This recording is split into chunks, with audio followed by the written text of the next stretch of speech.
So yun guys, bumili ako ng protection para sa lens ko. Ito. Pero, bro, like kakabukas ko lang.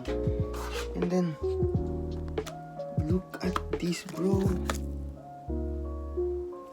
Bro, hindi ako na may makeup, boy.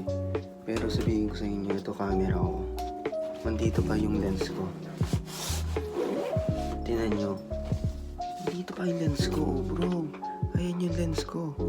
Wala yung UV protection, no? Bro, sana masaya ka, seller. Sana masaya ka. Sabihin ko dito yung link na binilan ko. Ito yun. Yan. Sabihin ko sa inyo, nasa description yan.